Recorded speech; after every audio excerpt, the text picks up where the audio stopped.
Hey everyone, it's Jeanette Goldstein, otherwise known as Vasquez from Alien, and I'm listening to Don't Go Out There podcast. I hope you are too.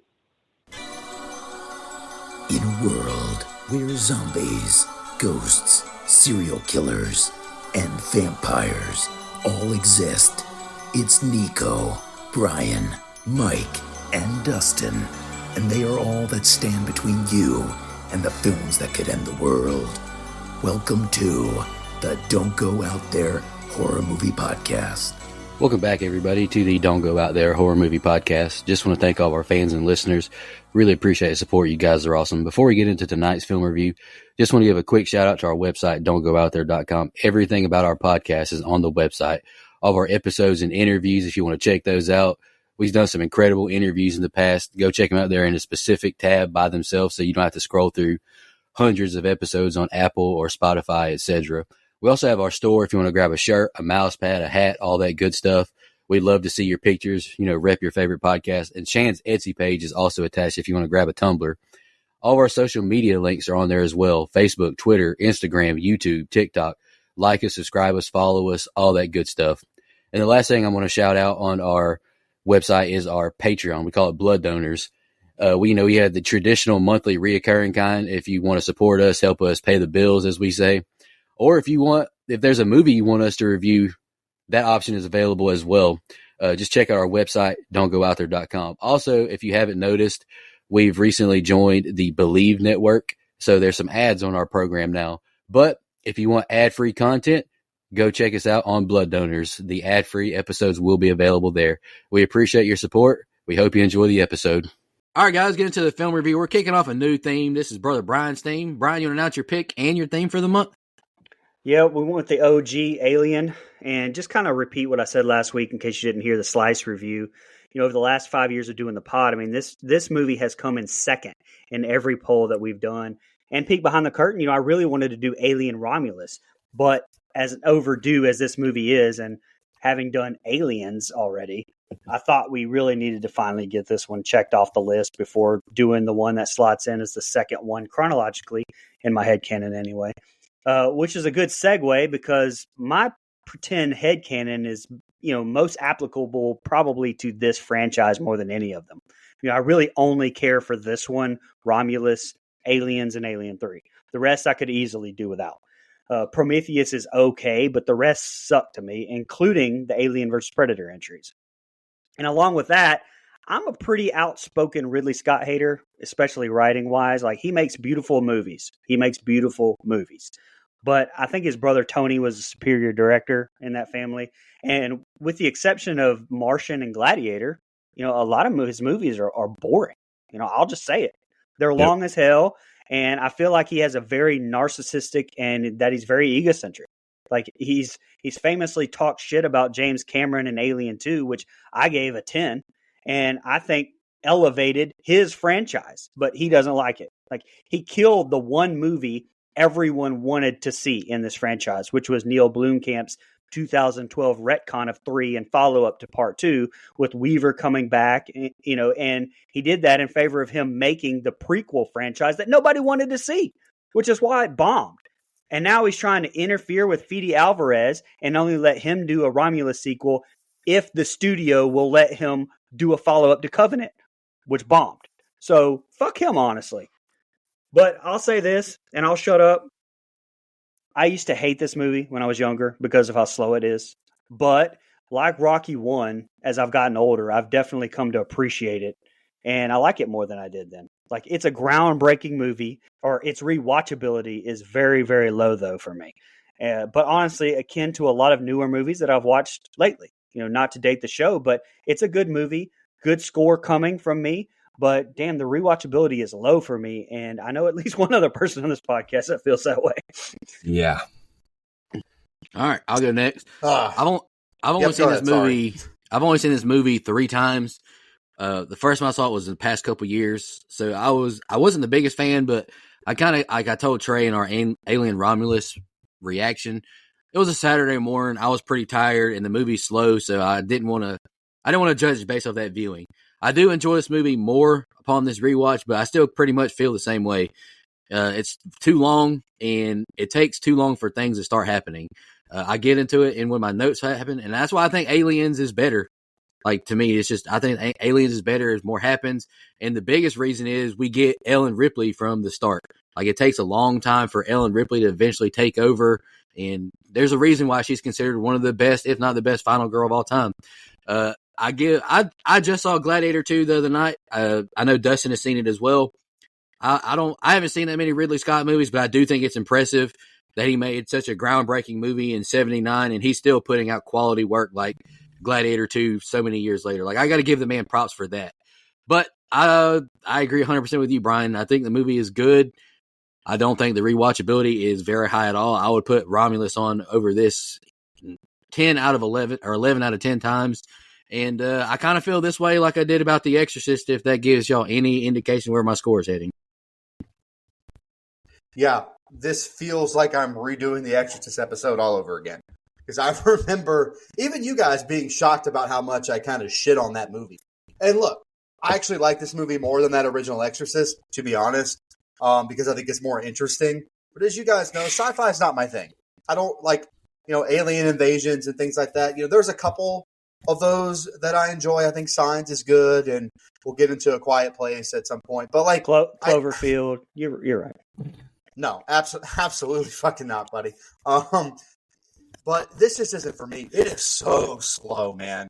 Like, and I'm not saying there's not breathtaking filmmaking going on here. There's genuinely some beautiful shots that I even put in my notes. I wish I had seen this movie. I wish I was old enough, although I'd be Brian's age. I wish I was old enough to see this in the theater when it first came out, because that would have maybe changed my personal. What? Did I say something? Sorry. Anyway, it would have changed my perception of this film, I think. This reminds me of how, to me, there's an entire generation that feels this way about the Texas Chainsaw Massacre, where it's like, this is the best thing ever. You can't get any better than this. And I just don't agree with that. I like Aliens so much more.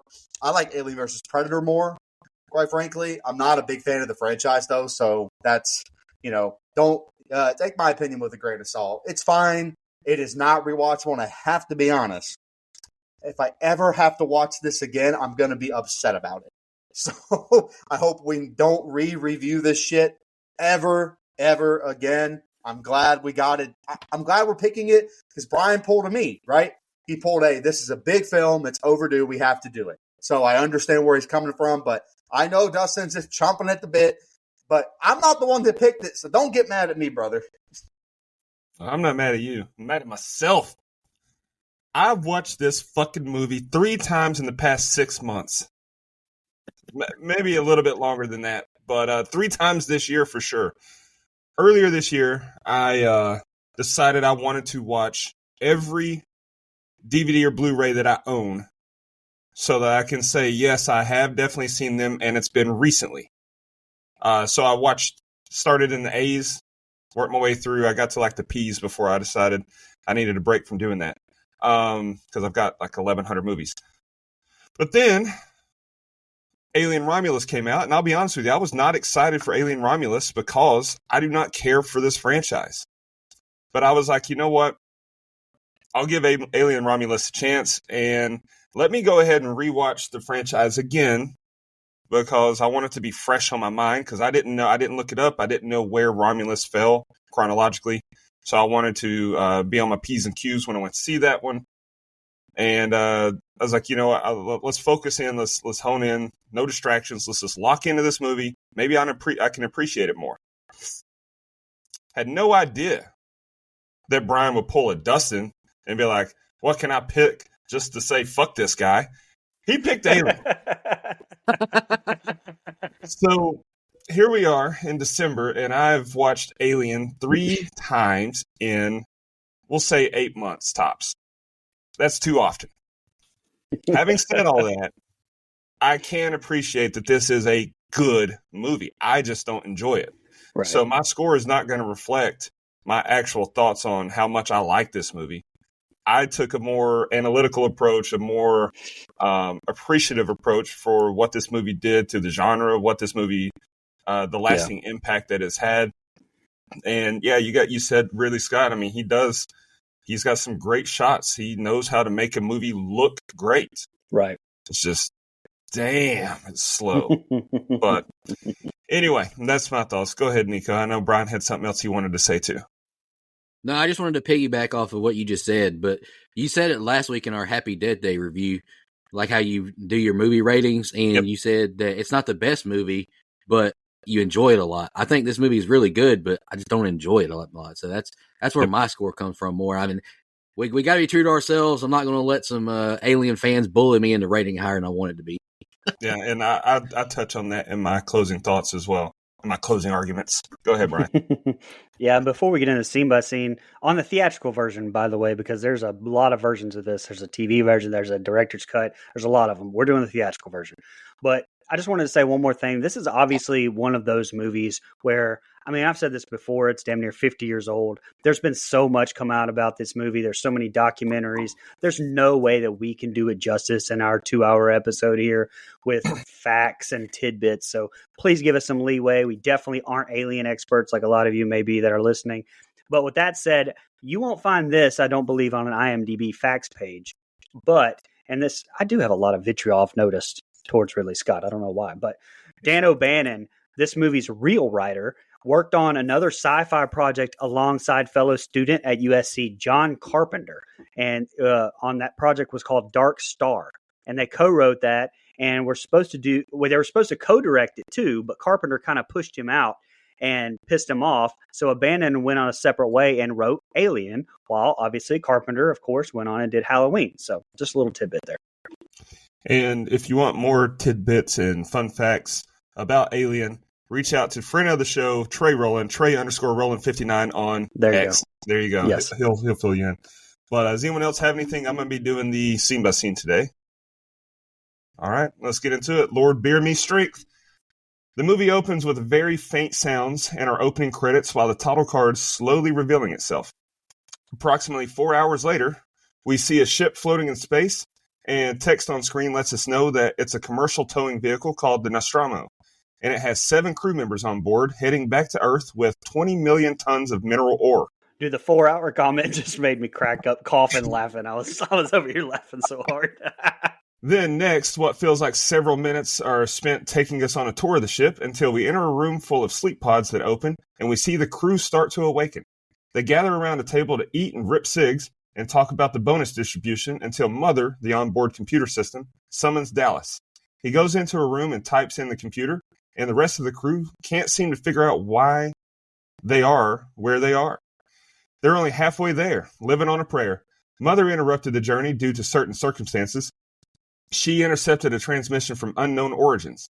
Parker don't give a damn about no rescue mission. He wants to go home and party. I felt that. But they go to check it out anyway. Let's see how that works out for them. They have issues landing, and it'll take 17 to 25 hours to fix, depending on who you ask. And a few of the crew head out of the ship to check out the scene, and Ash stays on board while Ripley goes to check on Parker and Brett and reassures them that they'll get their share of the bonus, and then heads back to the bridge. That's the open. What'd you guys think? Okay, so being a graphics guy, I'll always love the way that the title Alien comes up on screen just a little bit at a time through all these movies. You know, even just the font is so perfect for an Alien movie. Something obviously that would carry on through the franchise. I love that. You know, something else I really love about the good entries in this franchise are the ones that continue on with this old aesthetic. Like everything is old, worn out. It's gritty, but yet advanced. So Star Wars did that too. But coupled with the atmosphere of this movie, I love it. And Alvarez did so damn good mirroring that in the follow-up to this one, damn near, 45 years later. And I think that only enhances this one in a way that Aliens, being such a different kind of movie, didn't necessarily. Hell, during this opening sequence with the camera walking the empty corridors, one that many movies have used through the years, by the way, we clearly see a Krups coffee grinder mounted to the wall. That's the same model used as Mr. Fusion in the actual greatest movie of all time, Back to the Future. But speaking of aesthetic, even this flooring, they painted over and used milk crates. I mean, hell, Mike is recording on one of these actual computers right now, I believe. And so I started watching this on Disney Plus, and I noticed some weird differences, and it forced me to go and do some research. And apparently, some of the gore is edited out or even dumbed down on there. So listen, buy physical media. They can't alter and censor your movies there. Buy physical media. But yeah, not a ton on this set of scenes, even though it seems like I do talk a lot. But, because not a ton happens past character introductions. If I'm not mistaken, only Weaver, Scarrett, and Veronica Cartwright that played Joan are still alive at the time of us recording this. And the two girls are in their mid-70s, while Scarrett is actually in his 90s currently. I don't want to hear any old jokes, Mike, so shut up. And Cartwright was in Invasion of the Body Snatchers too, which I know one day we'll do on here. But she had a hell of a 2 years recording cinema in the late 70s. Yaphet Kotto, rest in peace, probably my favorite member of the crew. He just has my sense of humor. And apparently Ridley Scott told him to, quote, annoy Sigourney Weaver off camera so that there would be genuine tension between their characters. And, that's something he said that he regretted because he always really liked Weaver. But yeah, this is a set of scenes that doesn't necessarily grip me. And my God, at some of the wasted time, like their entire procedure to go down to the planet. Dustin made a joke about it taking 4 hours, but it is fucking drags. It was like 5 full minutes on screen that we didn't need. And I do think a lot of that was to show all of these space shots and try to show that this wasn't some B sci-fi movie, which I know that they were battling as far as that goes, but damn. Well, first of all, you don't want any old jokes from me, but you just made fun of my limited budget with the computer. That's pretty fucked up. I have a feeling a couple, not strays, intended firings are coming your way. But speaking of that, buddy, this is a 7-minute cold open. What the fuck are we doing? There's nobody talks. We're just getting space shots, and I know it's not nature, Brian, but this is like just landscape shots for the hell of it. Like, what the fuck? You mentioned them fighting that B sci-fi movie level, that straight to video, right? So this is post Star Wars. So again, buddy, you were alive back then. Was it because of Star Wars or anything like that? Is that what I'm? I was not. I was not alive during this, bastard.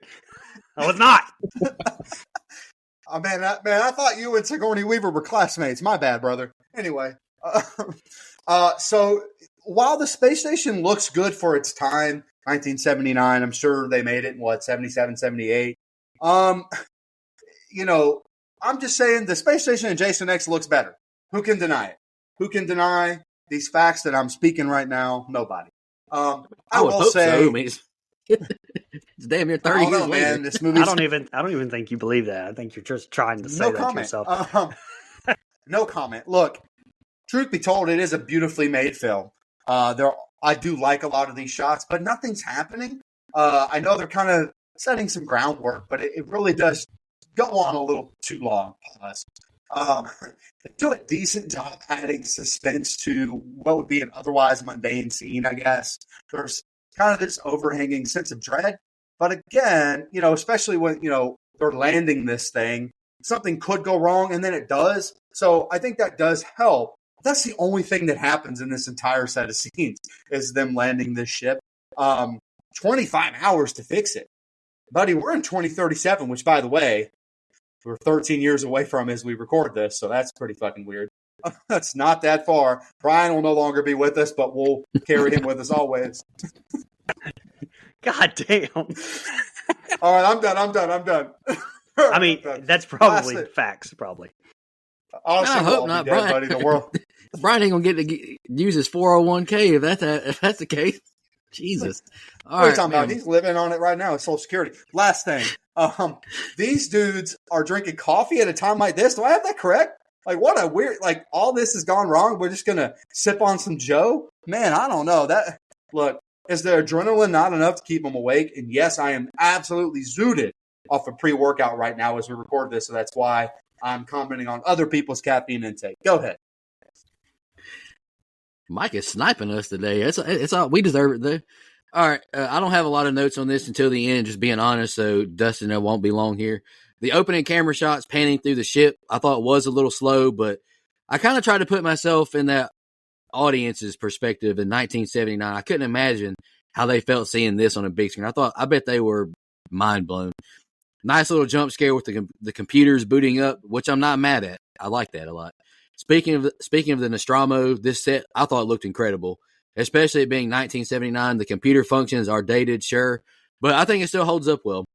We're 12 minutes into the movie, and my man Parker has asked about a bonus 2 times. This man is all about his paper, and I respect it. Shout out to Mike Settle, all about his paper. Once this ship wrecks, I would be the worst person to be there. I wouldn't be able to stop panicking, knowing an impending doom was inevitable, essentially. Ripley telling Parker, why don't you fuck off? It made me laugh. I'm not going to lie. I thought it was funny. I don't have a lot of notes for this opening, but there's a lot of world building, introduction to characters. It's a little slow, but I'm not mad at it yet.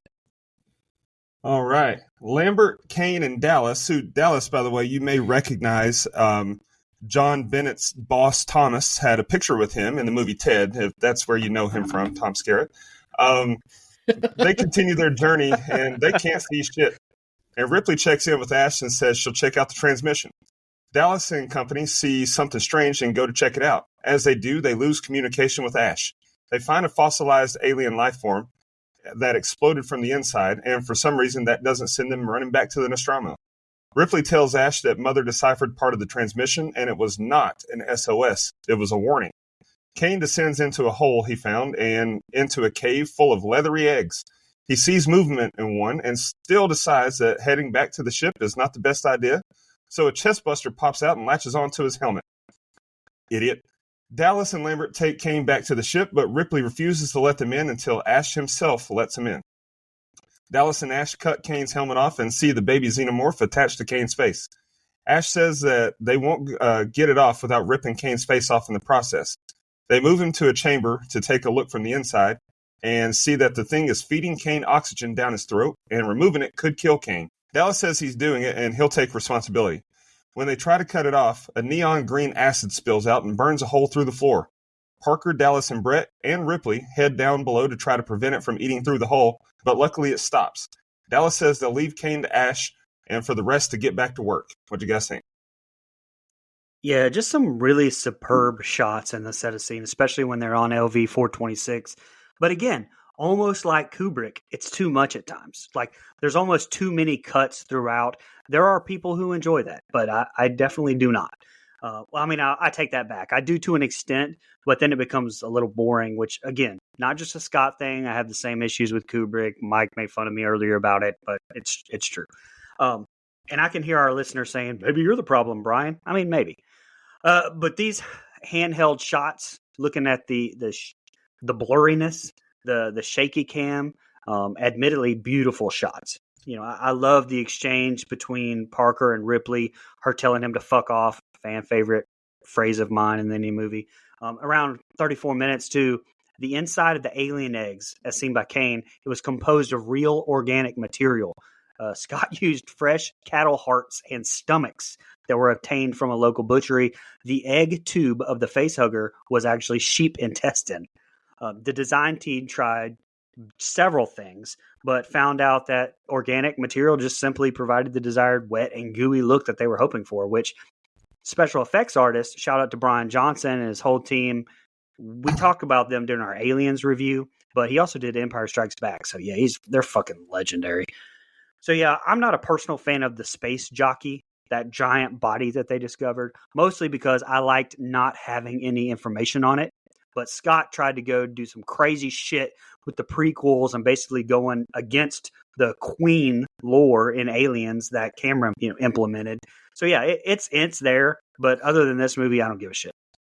Last thing, there was actually a cut scene here that was reinserted for the director's cut, but it shows Lambert slapping Ripley in retaliation for Ripley's refusal to let her, Dallas, and Kane back on the ship.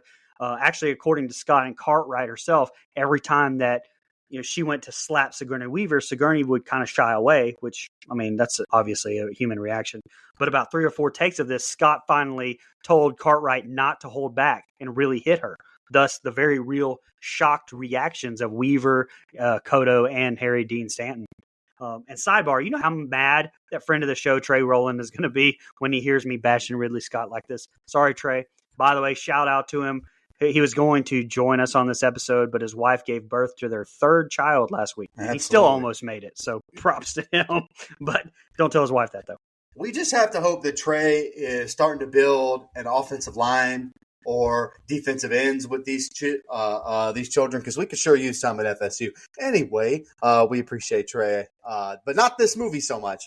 Because not a whole lot happening in the first half of the set scenes, man. They do a good look. I know it's a trope for me on this show because it's like my Halloween buzzwords, and I've used it in other reviews as well. They do a great job capturing the mood and atmosphere of this time and space. Like it is beautiful. It is, but. Brian used this on The Shining. I know that Cooper gets a little carried away in that movie, but I don't feel like it's as bad as Ridley Scott does here. Like, we just get these random long tracking shots of space. Truly don't understand that decision. This thing they walk up on, it kind of looks like a fossilized version of Boo from Dragon Ball Z. Shout out to Nico and his kinfolk there for that show. Mike, you're absolutely right about The Shining. I completely agree with you. Ridley Scott is worse. Okay. All right. Well, good. And again, because of that, I already said it, but it's in this place in my notes. I wish I was old enough, no jokes at Brian, I wish I was old enough to see this in the film when it released, or to see this in the theater when it released, because I do think my perception would be different. However, I'm watching it on a 55-inch TV screen. Not quite the same, right? So still nice, but anyway. Man, an alien jumps out and gets him in the face. Sorry, nobody had said it yet, so I figured I'd go ahead and get that out of the way. Finally, we get some Sigourney Weaver. And I think they do a good job starting to slowly establish her as she's trying to be the leader of the film. They do wait way too long to actually make that switch. We're supposed to recognize her as the main character or the main protagonist, but that's later in my notes. The shot of them trying to remove the initial face hugger is really fucking cool, man. How they use the machine to kind of scan his body. It's really ahead of its time. I think it's great stuff. So it's not all bad, right? Like, there is some good stuff here once stuff starts happening. And last thing, if yellow ooze fell out of anywhere around me, I'm all the way out. Vacuum seal me and kick me off the ship. I'm not dealing with yellow ooze from any part of anybody's body. Sorry, go ahead. Dustin, how hypocritical is it that Mike doesn't want yellow ooze, but has no problem putting brown ooze on your porch? Yeah. He's a fucking hypocriticizer, I tell you what. Shout out to Harold and Kumar, Escape from Guantanamo Bay. Yeah, I want to compliment Lambert, Kane, and Dallas's suits as they venture this planet. I thought the movie was ahead of its time. I thought the suits looked great. We got an orange kitty sighting. Shout out Jonesy. Judge me if you will, but I like cats. They're sweet creatures most of the time. The face hugger jump scare was great. Ain't no way I'd be messing with these things.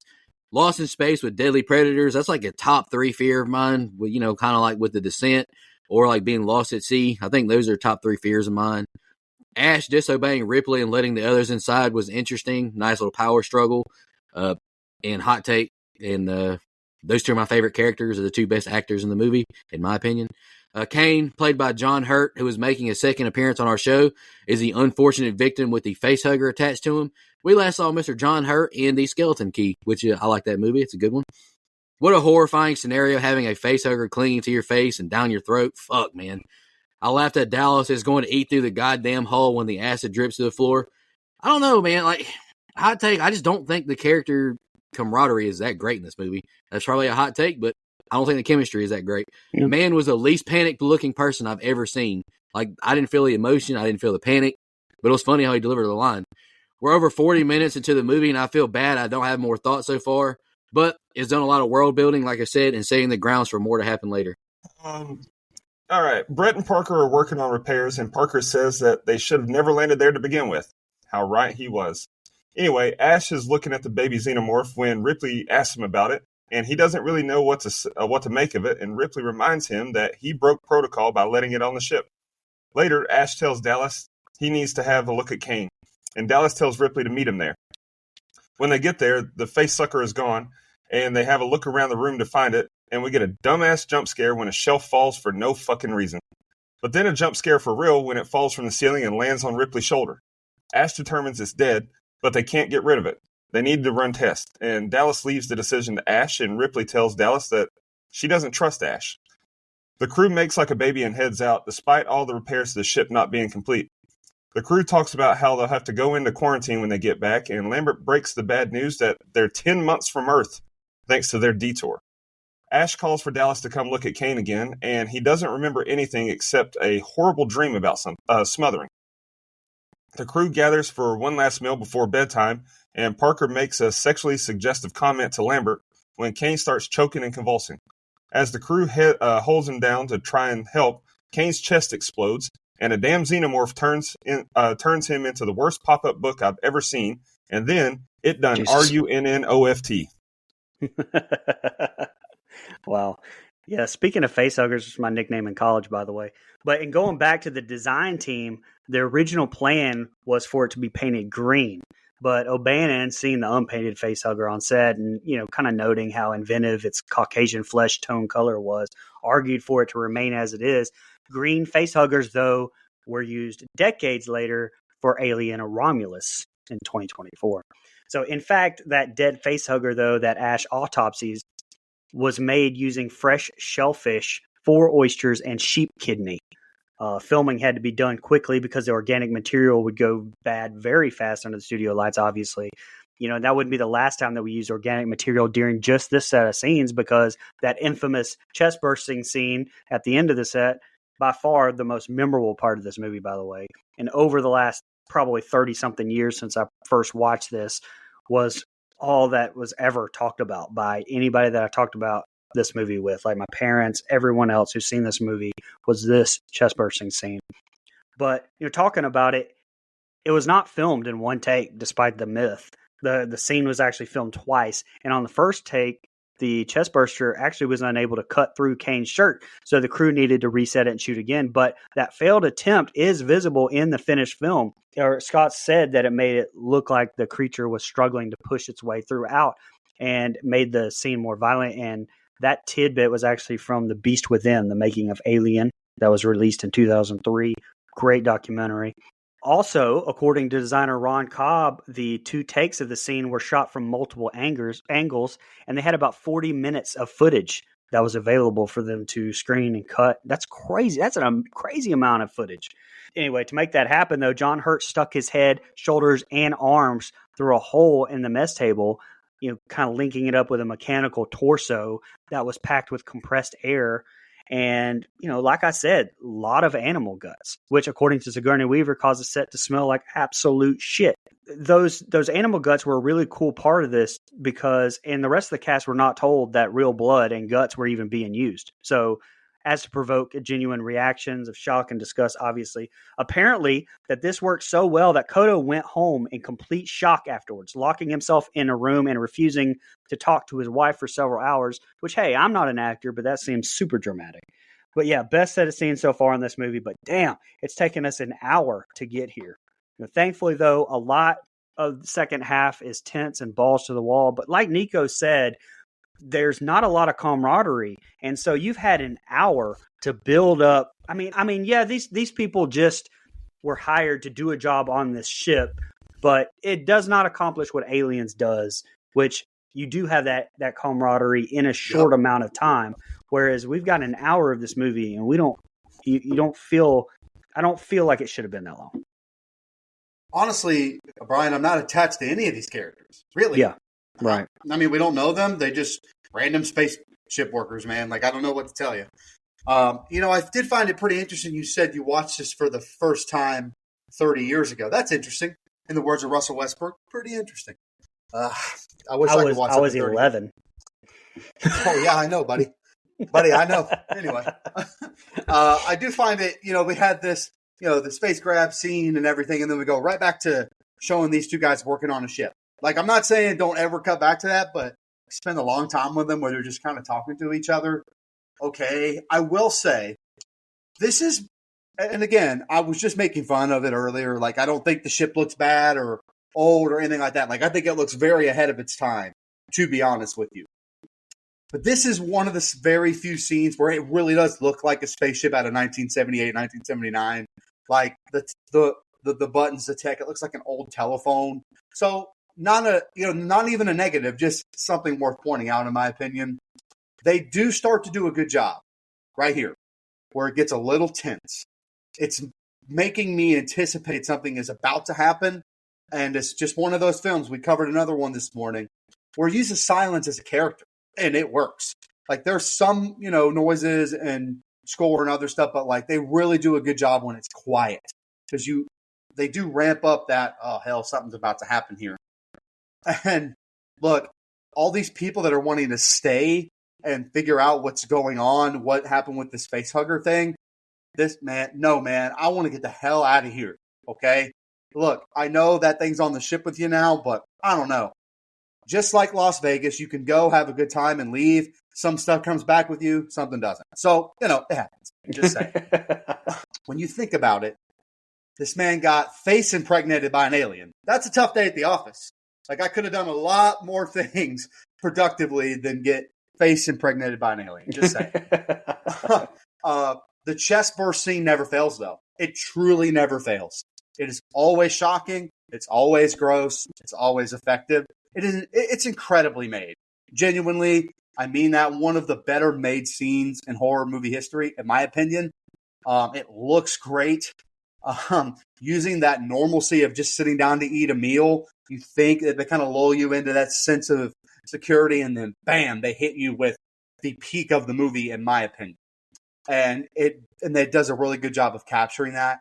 The last thing I have here is they discarded this fucker like the shitter's full on an RV.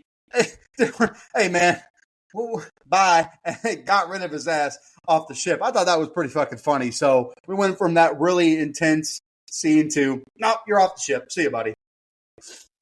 I know he's dead, but I'm just saying. No, you're not wrong. I agree with Parker again. Let's get this work done and get out of here, especially after seeing a coworker with a goddamn alien latched to him. Let's get the hell out of here. And that's why Ripley is the GOAT. The GOAT. I like that she approaches Ash to discuss what happened earlier and doesn't let it slide. Good on her. Don't try me. Brett cracked me up saying right to everything in this exchange. I thought that was funny. 10 months to Earth. That's a long ass ride home. I wonder how many times I could watch Jason Lives in that time span. Good to see Kane back with us. I laughed at Dal saying I'm buying when it comes to dinner. I'd hope all this food on board is provided by the company, but from what we come to find out, the company is trying to fuck them, so they probably aren't provided food.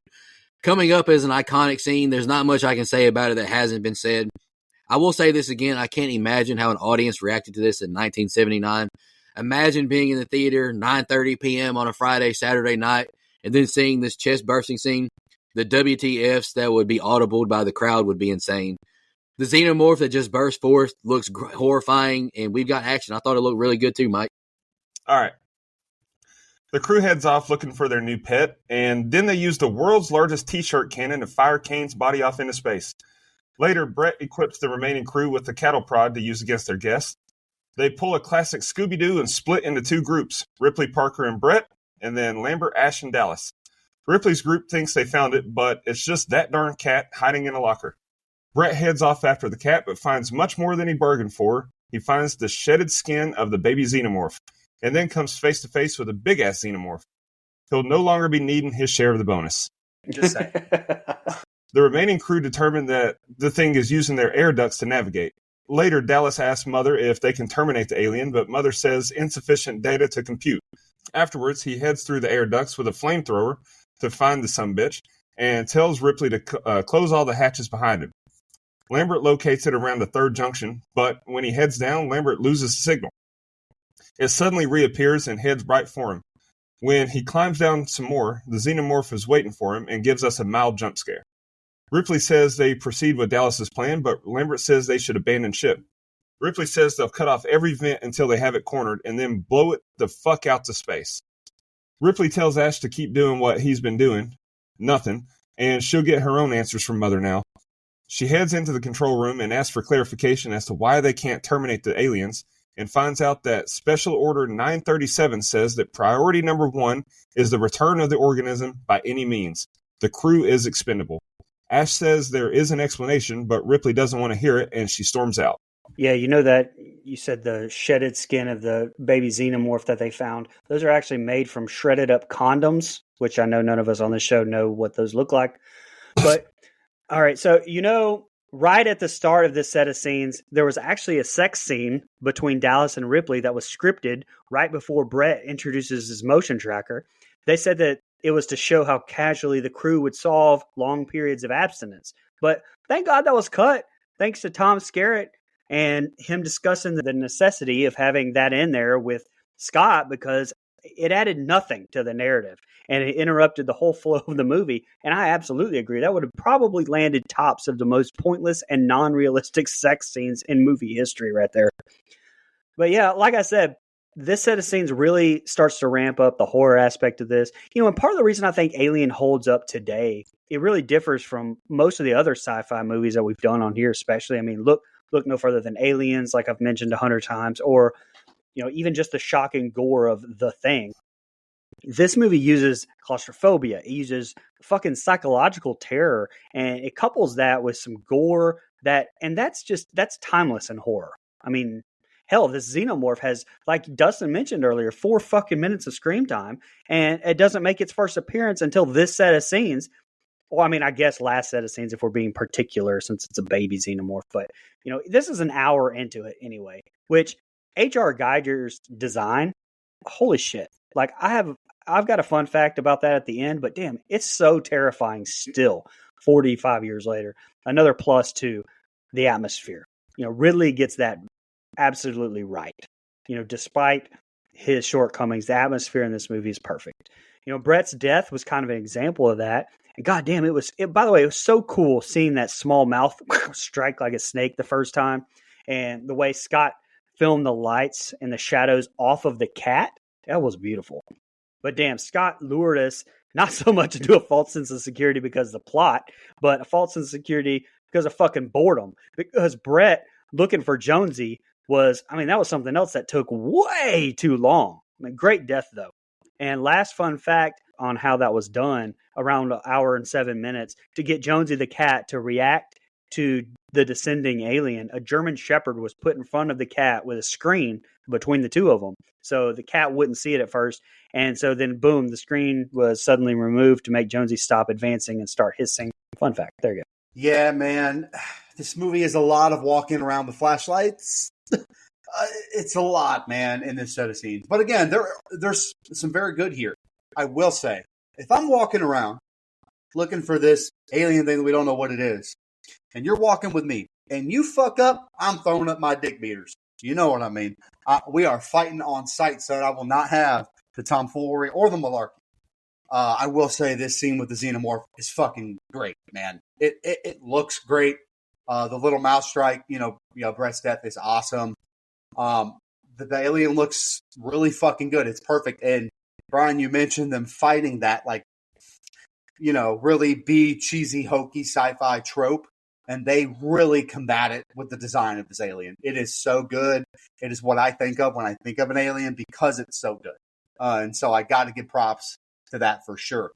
I already mentioned it, but we're only 13 years from this trip being the year that it's supposed to be. So interesting. Like I said, hopefully we'll all be here. Probably not, though. I will say this is where the film really starts to turn to Ripley as the main person. They sprinkled it in some earlier, but now they're really starting to cut to her. She takes over conversations, and she's kind of the one that's coming up with a plan to capture this thing. Just a good plan with the air ducts, but man, I want to get the fuck out of here. I don't want to stay here and try to find this thing. So good death scene with Brett. I think there's a lot of good stuff here. It just takes a long time. Every time something good happens, it takes so long to get there. I still feel like you can capture good atmosphere, good tension, good suspense, psychological, all that stuff. You can capture that with just a little bit shorter of bloat. But that's all I'm saying. I got another chuckle when they catch the cat. It gets away, and Brett says, "It was the cat, man." And I thought the "here, kitty, kitty" was funny too. Just a chill guy looking for a cat. The xenomorph appearing behind Brett is great, and it is terrifying. I would shit myself seeing that face to face. Shout out to Mike. Nitpicky here, but I'm not a fan of the score playing along as Dallas goes through the ducks. I think the quiet would create a better atmosphere for me. I wasn't a fan of the xenomorph jump scare armor extension towards Dallas either. I thought that looked cheesy and ridiculous. I didn't think it was scary at all. Ripley commands the screen and takes authority. I like it a lot.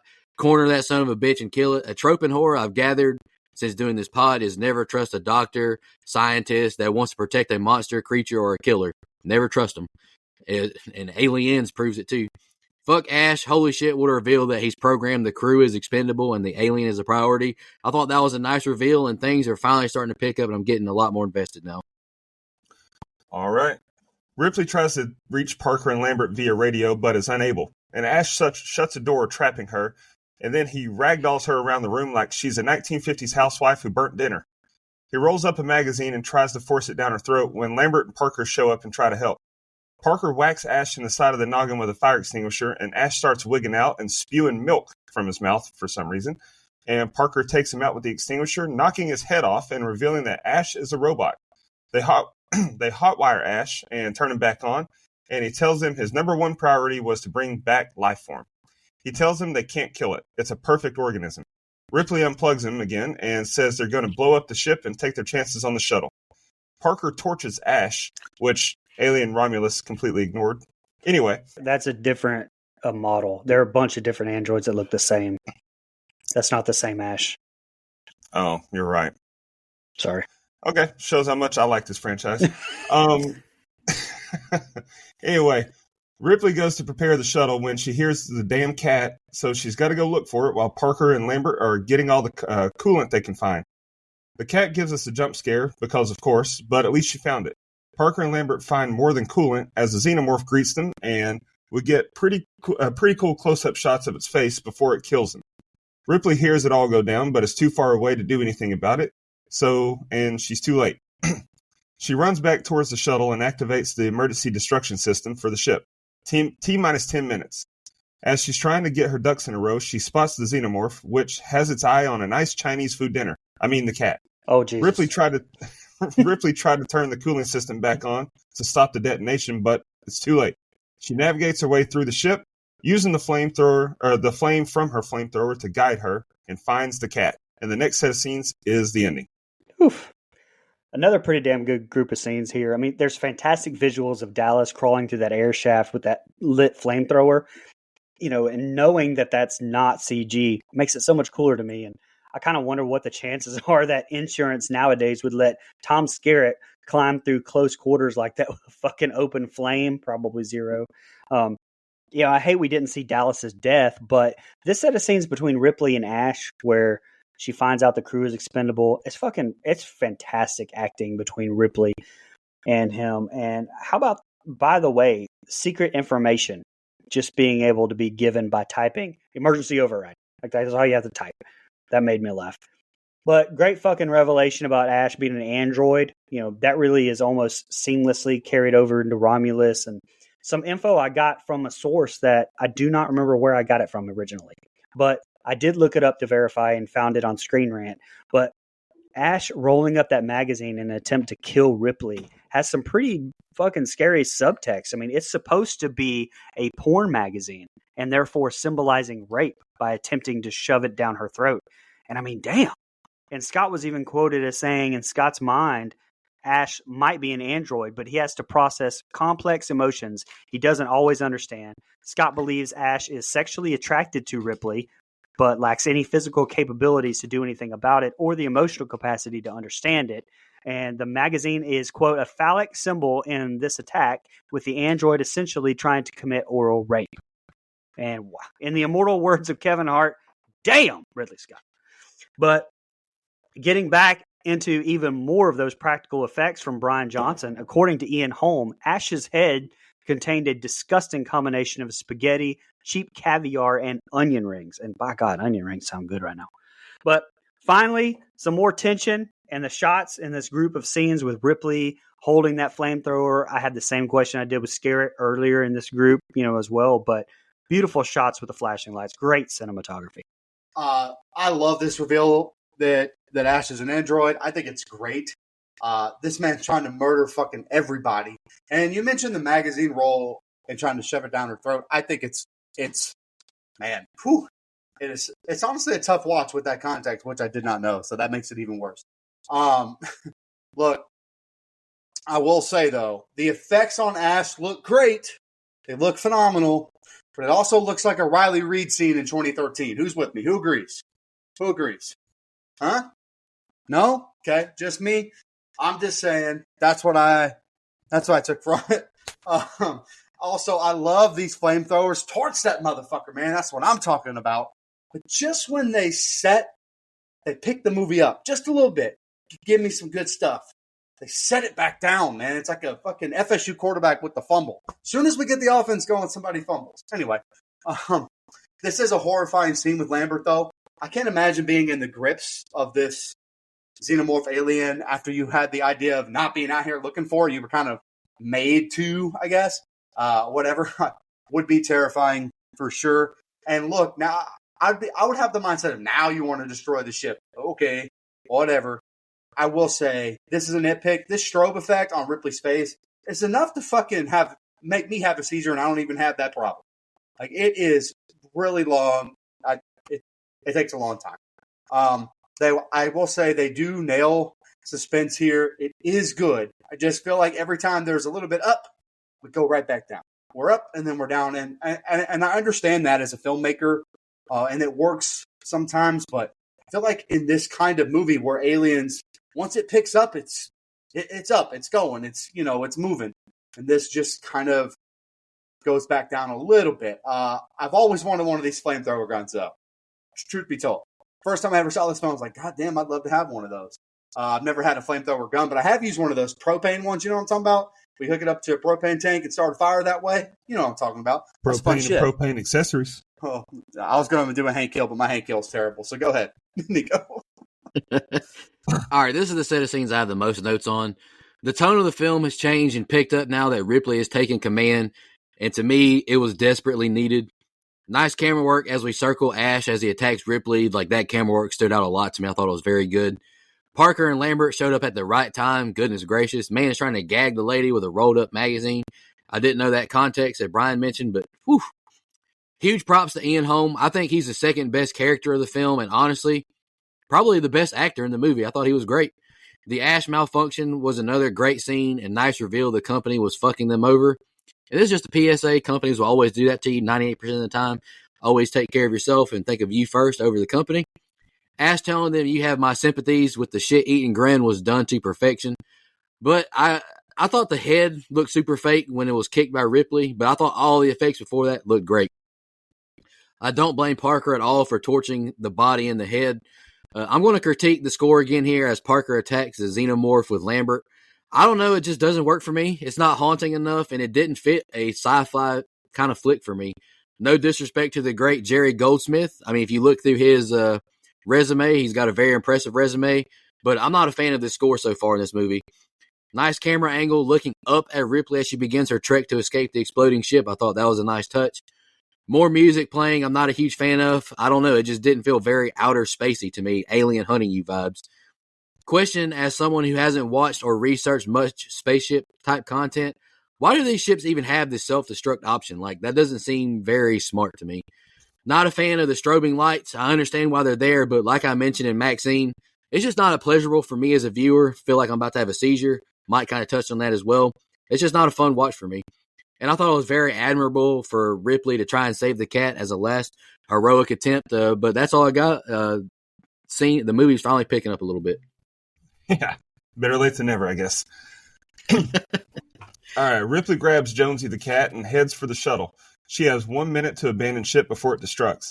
She just makes it, and damn, that's a hell of an explosion. She lets the cat out of the box, and puts it in a sleep pod. After stripping down and showing us her lowrider underwear for some reason, we realize the action isn't over. The xenomorph is on her shuttle. Ripley suits up and grabs a gun. She presses some buttons and releases some gases on the alien, which irritates it. And then then she opens the door, shoots it in the chest, and expels it. The grappling hook gun got caught in the door, effectively acting as a ski rope, so she torches the motherfucker. She records her status and heads to Betty Bye as she's finally safe and homeward bound, and that's the movie. Damn, you really did compress that. You were right. Weaver's just so damn good. I mean, the screen test that won Sigourney Weaver the role, Ripley, was actually her speech from the final scene. And two more things. A fun fact I had to, but because it's been such just a funny ass point of contention through the damn years, is Weaver's bush. Like, there's different versions of this movie. that have Weaver's pubic hair that's poking out of the top of her underwear during the strip down with the lowrider underwear, like Dustin mentioned. The strip down scene, it's edited out, and it had to be added back for the 4K version. So that led me on a little bit of a rabbit hole there. I wondered if Disney Plus kept it in there. So of course went back and looked, because that's the kind of research we do here at Don't Go Out There. And no, Disney Plus, by the way, has the same version that I watched, the pubic hair free version. So I guess it's just the 4K owners where it's available. So, I mean, I know that all sound perverted, but it's real. Look it up.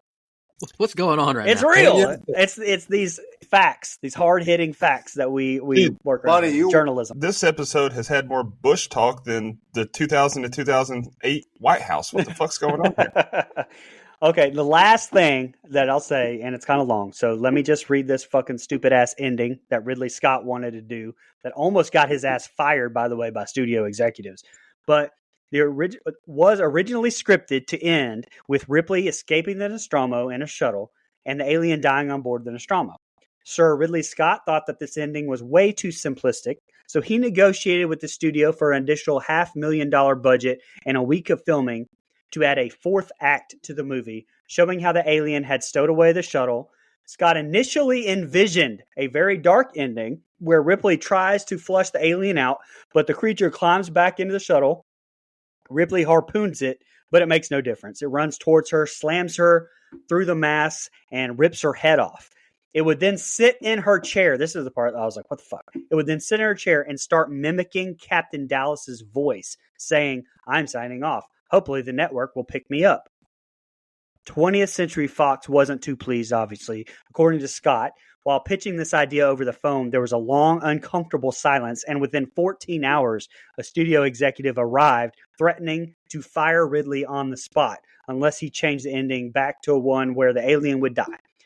Ripley and the alien were then meant to be sucked out of the shuttle, both hanging by Ripley's safety cable that tethers to her craft until she comes back aboard and activates the engines to kill the alien. However, this obviously had to be simplified due to time constraints. Scott later admitted that allowing Ripley to live was a better ending. Yeah, no fucking shit. Having an alien sit in a chair and mimic the captain, unbelievable.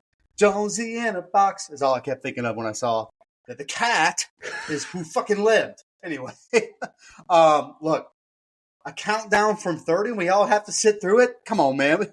You know, how about, what happened to the good old-fashioned 10, 9, 8? Come on, man. Damn. This shit was fucking slow forever. Nah, I'm just playing. It's fine. I will say, this is at least the version I watched, which we'll get to it here in a second. These blow-up effects are awful. It's a nitpick. I know it's 1979, but Jesus, these look terrible on the version I watched. It would be a tough realization the cat survived, but none of your crew members. Tough day at the office. That is a tough day at the office for sure. All right, Sigourney Weaver. Call me anytime in 1979, brother. That is, the version I watched had full 4K effect, and I'll just leave it at that, buddy. Just going to leave it at that. I will say, trying to, hey, man, I'm in my underwear and the alien attacks, that's a rough way to go. It really would be. I can't think of a worse way to go, to be honest, except for drowning, I guess. She does get into the soup. But, man, the little mouth, which we talked about earlier with the break hill, that thing is so gross when it does it slow like that, and you can see it, and the camera really focuses on it. Ugh. Now, look, I have a different take on this ending, a different spin.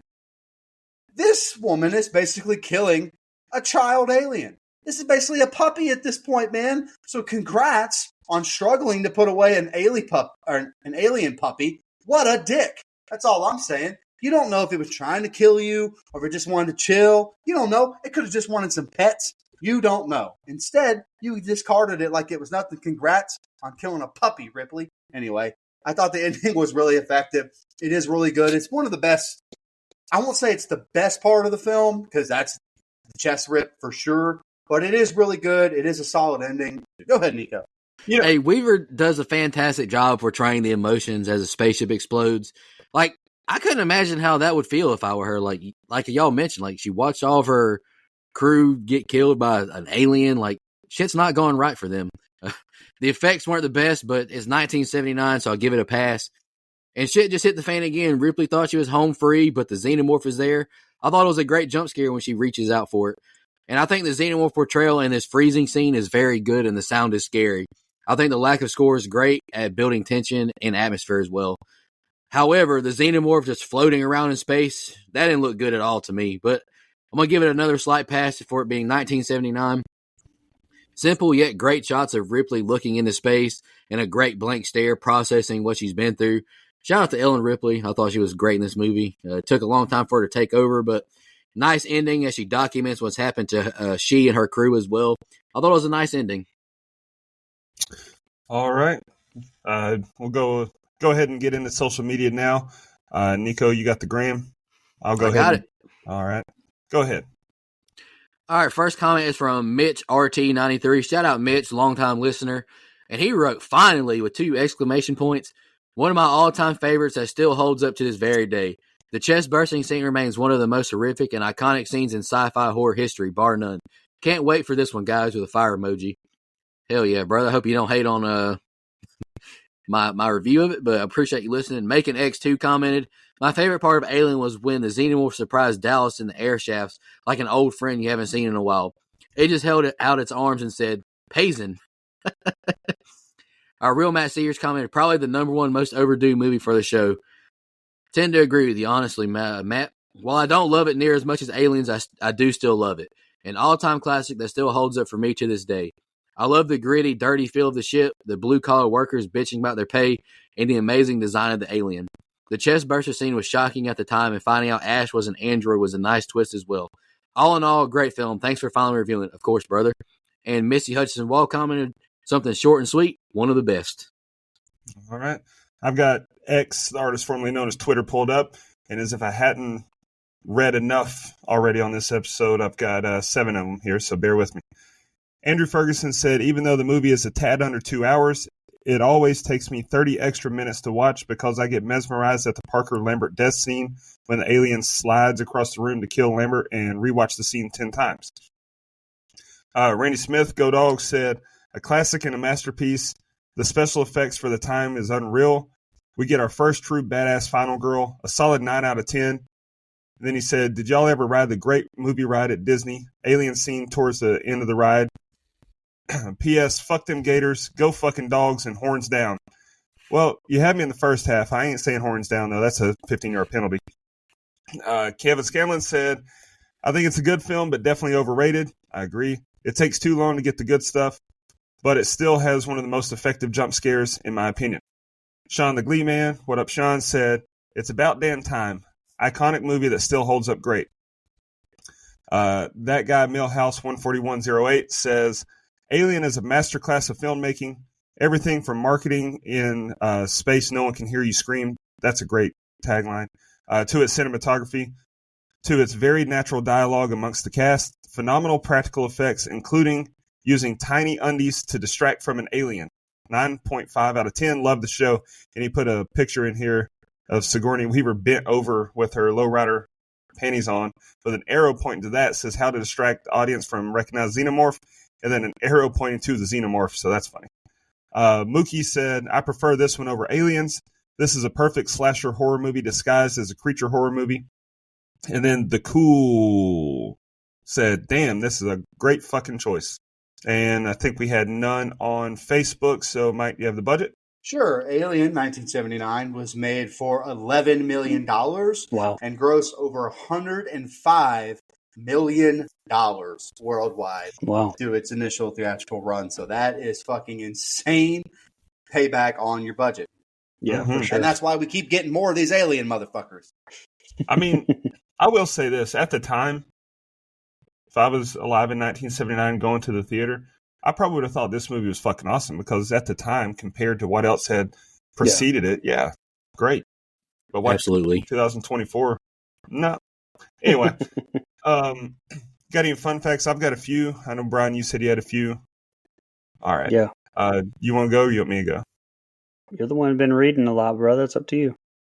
Let me just go ahead and knock mine out then.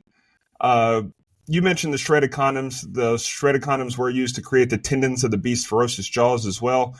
and the slime on the alien was KY jelly. Some horny motherfuckers made this movie. At around 31 minutes, the blue laser lights that were used in the alien ship's egg chamber were borrowed from The Who. The band was testing out lasers for their stage show in the soundstage next door. That's pretty cool. The original cut of this movie ran 3 hours and 12 minutes. Shoot me in the fucking face. That's Ridley Scott. Harrison Ford turned down the role of Captain Dallas. I thought that was interesting. God, And he would have been so much better. last one I got, Sigourney Weaver was in the movie Holes with Henry Winkler, who was in Scream with David Arquette. And then, there's a ton more trivia out there. Brian, I know you've got a few, but we could do a whole episode just reading fun facts for this movie. So if you want more, just Google 1979 Alien trivia. But go ahead, Brian. Hell, I felt like that's all I've done this episode is read trivia. So, the Xenomorph, Mike kind of touched on this, is never seen reaching maturity on screen. It released 45 years after this movie, Alien Romulus proposes that the creature evolves to adult form inside of a cocoon, strikingly similar to the human-alien hybrid from Species from 1995, also famously designed by H.R. Geiger. And the front face, part of the alien costume's head, is made from a cast of a real human skull. And around an hour, 50 minutes, it was Sigourney Weaver who came up with the idea of Ripley having a psychological crutch to help her survive, muttering, "You are my lucky star," while getting rid of the xenomorph. Sir Ridley Scott mentions how much flack he got from the production studio because of how expensive the rights were to that song. And it was conceptual artist Ron Cobb who came up with the idea that the alien should bleed acid. This came about when Dan O'Bannon ran into a wall with screenplay and how to handle the last half of the movie.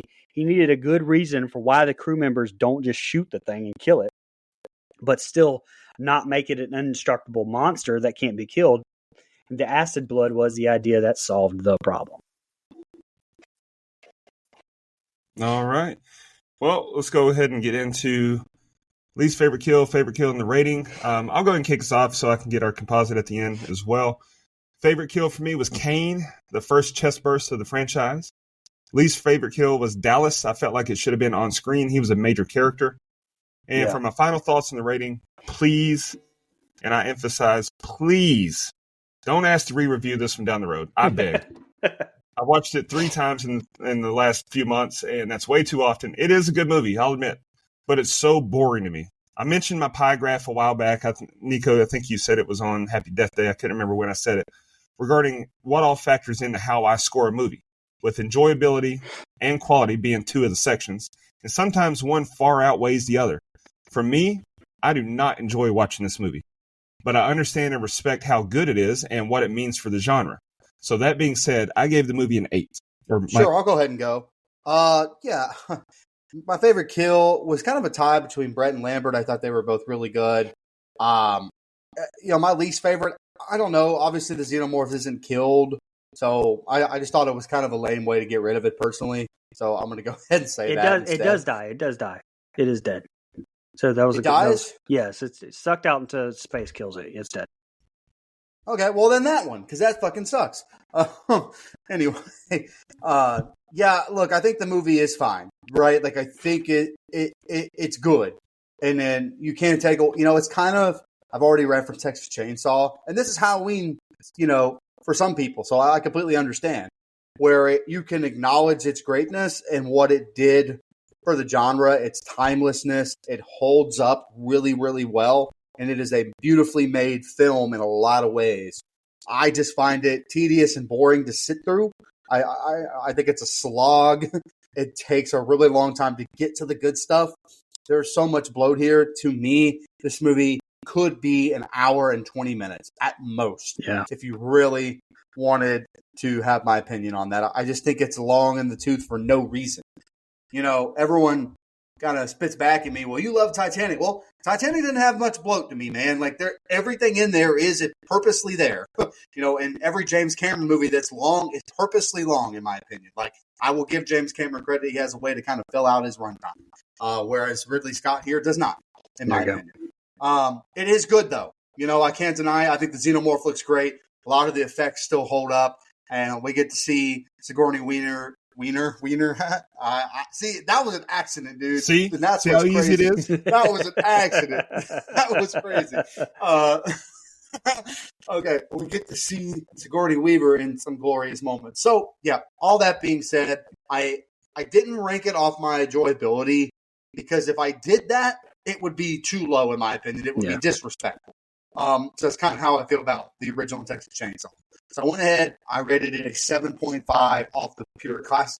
You know, it's a classic, it's timeless, and it does hold up. It's just not for me, not my personal taste. All right, I'll go next. Favorite kill is Chest Burster for sure. Least favorite kill, I'm going to go with Dallas as well. Like, he was the captain of the ship, and it was just off screen. Like, give me a break. Yeah. And I thought the hand sticking out, I thought it looked stupid as hell, to be honest with you.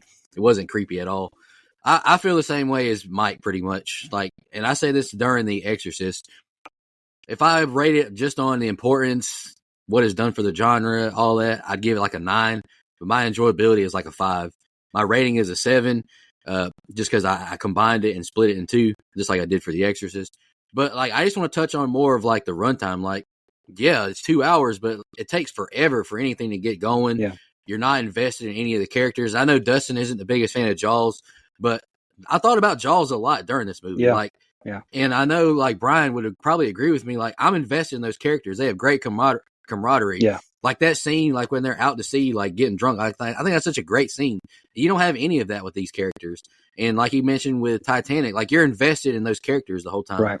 I don't care about none of these people really. It took forever for Ripley to finally take over and become the final girl that she is. And I don't know, the movie just drags and it's too long. I would rather watch Romulus any day, personally. I hope that's not disrespectful. But David Johnson gives such a great performance from the get-go, and you're invested, and it's creepy as hell. Like, to me, like, so much more happens in that movie. But I still give it a 7. I don't think that's terrible, but it's probably terrible to some people. Well, and it's Plus, not just... I mean, Go ahead. Kaylee Spaney. Kaylee Spaney. But even she's not, like, super captivating like Ripley. Like, David Johnson, to me, is the star of that movie. Yeah. She's good, but Johnson is the best part of that movie. Well, and it's not just the runtime; it's what's done with that runtime. I mean, I think that's what you're saying. That's exactly 100% correct. My favorite kill, definitely Kane. I mean, that's one of the most memorable, maybe best scenes in movie history. My least favorite death, Dallas, which, in all fairness, his death was cut. Like, Ripley was supposed to come across his and Brett's cocooned bodies, but we didn't get it because, goddamn, it would have been a 3-hour-long movie at that point. And so his death sucks. But something here, O'Bannon and Shusett included a clause in their script actually saying that they wanted all the characters that they could be either male or female because they kind of hoped to avoid what was already becoming a cliche in horror movies at the time, which was that final girl trope. Ironically, that's exactly how the character of Ripley ended up anyway, although being one of the best final girls of all time. And if I'm not mistaken, way back on episode 31, I named Ripley the best final girl of all time. I still give her that crown. I've said enough. I gave this movie an 8.5. All right. That gives us a composite score of a 7.75. We're a little bit lower than the averages. IMDb has it at an 8.5, Letterboxd 93%, or I'm sorry, Letterboxd 4.3, Rotten Tomatoes 93%. But, you know, we're right. We usually are. Y'all guys got any final thoughts? Ready to shout out our blood donors? And I'll shout out Mike's pick for next week. He had to go. He's old mileage Mike's making another trip. All that money he's got. That's it. Let's shout out our blood donors. Legendary blood donor Dana Tucker. I can't even keep up with how many times you've donated. We appreciate it. Jenny Conway, final girl donor. We appreciate it. That review will be out next week. Camper level reoccurring. Nina, the Horror Movie Crew podcast. Alex Sellison, Steve Schmidt, Michelle Mirza, and Chris Manley. Camp counselor reoccurring. Edward Hernandez Gunn, Joe Swinford, Adrian Aiello, Brian Samick, Andrew Ferguson, Brooke Maley, Heather Superdoc, Jennifer Davis from Too Close to Home Pod, Dana Tucker, Cole McAlexander, and Max K. We really appreciate y'all. Y'all really do take a huge burden off us. It's not free to do this podcast. It takes a lot of money, a lot of effort, so we appreciate that. We'll shout out Mike's pick for Sci-Fi Month. He's picking a new movie. We're doing A Quiet Place Day One. Nice. We did an instant reaction on that. I'm excited to revisit it. I did the notes on it last night. I'm excited to talk about it. Y'all got any final thoughts before we get out of here? All right, we appreciate y'all listening. Stay tuned next week. We're going to do a giveaway for some Friday the 13th gear. since it's the holiday. We appreciate y'all listening. Jason 7. Just want to remind everybody,